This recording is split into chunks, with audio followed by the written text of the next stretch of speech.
We're often asked the question, how big should a missional community be? And those are important questions because there's a lot of logistics when you think about trying to mobilize a group of people on mission.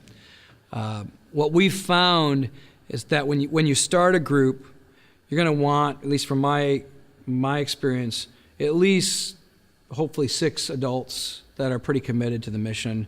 You could probably do 4. I would strongly discourage you to get any less than that because it can really be taxing, especially if it's like a husband and wife trying to carry the leadership of a group all by themselves. What often happens is then we end up reproducing the old model, which is you just have a couple leaders that do everything for everyone, and it will burn them out eventually. I think that's actually why we even see a lot of leaders in churches experience burnout, is because they're trying to carry the weight of the mission all on their shoulders. So it's great if you can have 4 to 6 sharing it together, maybe 3 couples or several singles and a couple working together on mission. And when I say that number, I mean that's like a core number. Those are the people that, they're devoted to one another, they're devoted to this mission, they're willing to make the really hard decisions to reorient all of their life for the sake of this mission field. You may not be able to find a lot more than that at the beginning because most people are going to have to be discipled into that kind of living. And so to get 4 to 6 who really are going to do that is usually a pretty big deal. But if you can, which I recommend you do, then I'd encourage that those people devote themselves to forming what this mission is going to look like, how they're going to get on mission in the everyday life, how they're going to begin to order their lives together, who they're going to pull in with them, how they're going to help disciple the others that are going to kind of be that next layer, which is likely going to be some Christians who want to get on mission, but probably won't be able to be as fully devoted as maybe that core is. And that group will be part of the discipleship plan of the group. A lot of times people think, well, it's only discipling the people who don't yet know Christ. No, really, you're discipling all those people that you're leading to reach the people who don't know Christ, because that's part of the goal, is you're training them up in how to be disciple makers. And so then you're talking probably about 10 to 12 probably. That's a good starting point. If you make it a lot bigger than that, then likely what you'll find is you'll have a massive group of Christians that don't have any time for any more relationships because they're just trying to figure out how to be with each other, that they don't have any time to be with people who don't yet know Christ. And so I discourage them getting much bigger than that, especially at the starting point, because if you've got 20 to 30 people already that are Christians, you're probably not going to spend much time with people who don't yet know Jesus. So it's good to have that feel like we've got to go reach some people. We've got to go meet some people. We're kind of small right now. And so we found that actually creates a good sense of urgency to get out and get to know people and reach out and serve them.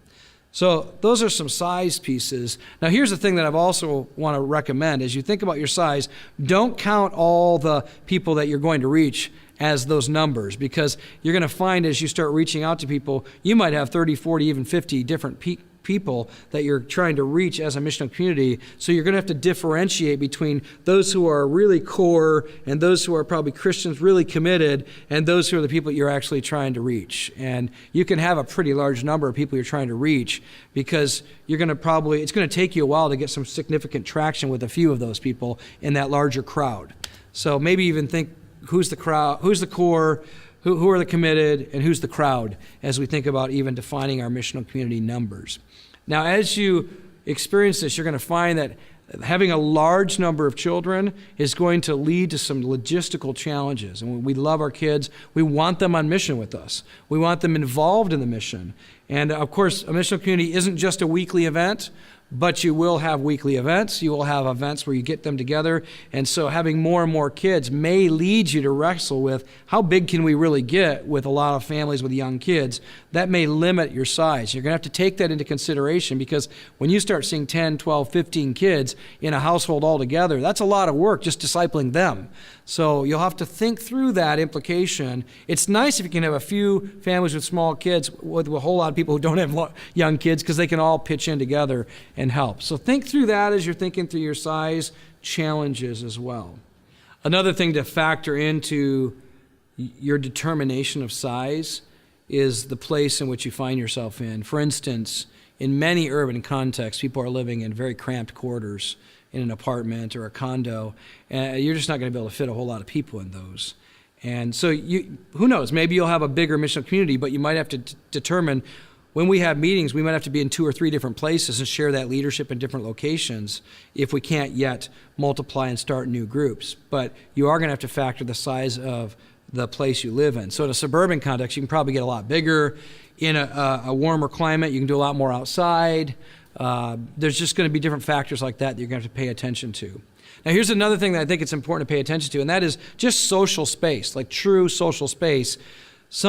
There are realities about people doing certain things at a very small size, like what they call intimate space, and then there's kind of this personal space, which can often be 12 to 20, and then there's this social space, which is oftentimes can be 20 to 50, and then you've got this much bigger public space, like going to a big sporting event. Those are real sociological facts that you've got to take into consideration when you plan what you're doing, because you may want to do some big events with several missional communities together that's going to be big public space. But you're also going to find times you need to have much more personal space or social space depending on what you're trying to accomplish. So think through those things. For instance, I've watched some groups try to have intimate space with 30 people, and they have one person confessing a struggle with pornography, and they're going through all this stuff to help this guy get over pornography. That's probably not the best place to work through that issue. You might need to have 3 or 4 guys getting together with him on a weekly basis, which we call a DNA group, to help work through the real issues of his heart on a more intimate level. So think through real social space. That's just a reality you got to face in the culture we live in as people feel more comfortable doing certain things in different spaces. Now, as you grow, I've seen some groups get really, really big, and then they just split the group and they call it multiplication. Now, let's be clear, if you know your mathematics, that's not multiplication, that's called division. And there may be reasons why you might have to say, this is too big, let's break it up into 2 groups. But be careful you don't necessarily call that multiplication if you actually haven't made disciples and you haven't raised up leadership and you haven't sent out leadership to start something new. That's not truly multiplication. Just like if my family has more and more kids because of my wife and I's fruitfulness, but my kids never grow up and start their own family, we haven't actually multiplied families. We've just multiplied babies. And so we want to see multiplication of disciple-making disciples, which means when we look at our missional community, we want to start from the beginning with the expectation that we're going to train up some to eventually lead others to go on mission, either in the place we're at, maybe we just start another missional community to the place we're at, or to a new place where they're sent to, and they have the ability and the strength to start up a new group. Some of the things that I've learned that are helpful in that process is, first of all, starting with the end in mind. Make sure you tell your group that's where you're going.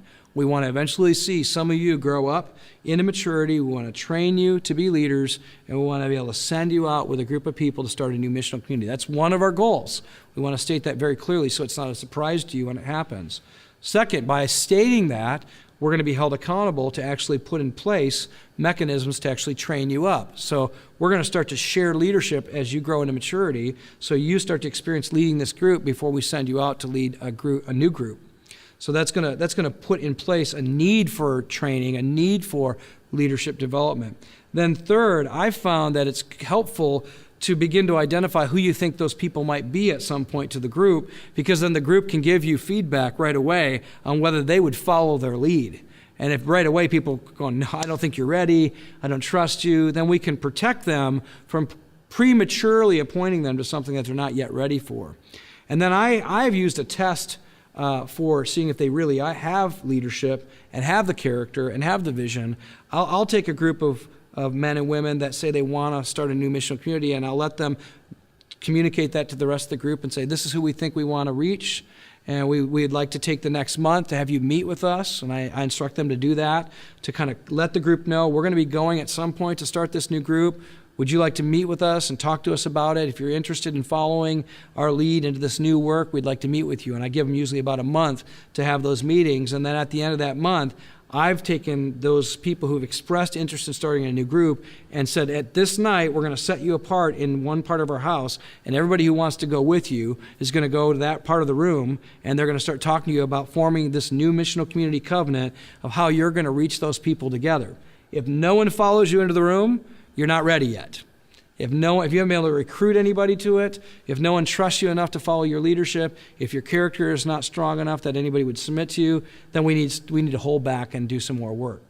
I've seen churches make mistakes in appointing people to start new groups, but nobody wants to follow them, and then they just force people into those groups to follow them, and from the very beginning, it undermines the very leadership of the group because nobody really trusted them in the first place. So I want to have a time of testing where I can see if people would follow their leadership, and then if they're not ready, it allows me to train them better for the next season to prepare them to be ready to leave the next time we put them up.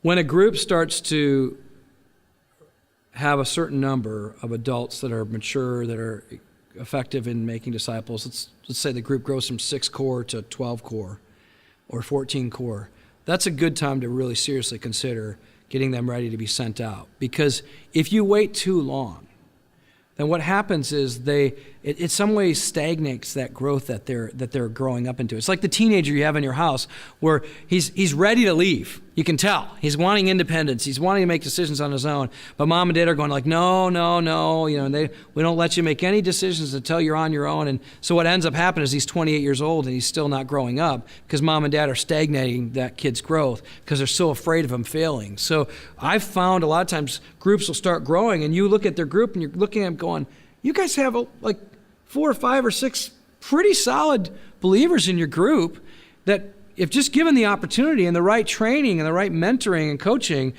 you got to kind of push. If you push them out of the nest, they'd probably start to fly. But you're holding them back. You're keeping them from growing in their ability to make disciples. And I love how Jesus sends out his disciples, not when they're perfect, but when they're prepared enough. And then what happens is they get out on a mission and they learn where they really weren't prepared, where they still need to grow. And then they come back and he trains them more in the midst of their leadership, in the midst of their mission. And as a group starts to get to the size where you've got a few leaders like that, you're going to want to get them out to start beginning to lead so they can start to test the development they've been experiencing and see where they're lacking. And then train them up more. Now, here's a key. Don't miss this. If you send people out to start new missional communities, but you don't provide ongoing coaching and ongoing care and ongoing training, you'll send them out to learn, but they'll have no process time to work on where they're not strong yet. And so you want to get them out, but you want to get them out with good covering, good protection, good mentoring, good development along the way. There are going to be situations where you're going to see a group grow really fast. You might have an evangelist as a leader or a very charismatic leader, and everybody wants to get around them. And you're going to realize, man, we can't keep doing this. It's just too big. It's unwieldy. It's hurting people because it's so big. And you may have to actually multiply that out with a young leadership. Just if you do, you're going to have to give a lot of mentoring and coaching and covering for that. And I've seen some cases where that strong charismatic leader just meets in both groups. So they might go, okay, we're gonna break this up into 2 groups. I'm gonna every other week go to one group, then the other group, and keep mentoring you and training you. But we need to break this up into smaller groups that are a lot more manageable for the development for everyone in the group to experience. So you may have to think through creative solutions as the group gets bigger, whereas you allow them to get smaller so they can focus on development, but still receive the kind of training they need. If you got a highly charismatic leader, oftentimes they have the capability to do that anyway. It's just that the mechanism of the size and the limitations of the house are going to prevent them from being very effective. So they may need to break it up into 2 groups in order to be more effective in leading that group forward. And then make sure that they're very intentional about identifying future leadership and putting extensive time into those people. A lot of times groups grow super fast, but they didn't put a lot of extra time in the few that could probably lead them. So in that shift, you're going to have to make extra space like in the morning or extra nights here and there, or maybe extended day or afternoon once a month where you really give a lot of extra time to those emerging leaders so that you can kind of fast track their development towards being able to lead eventually.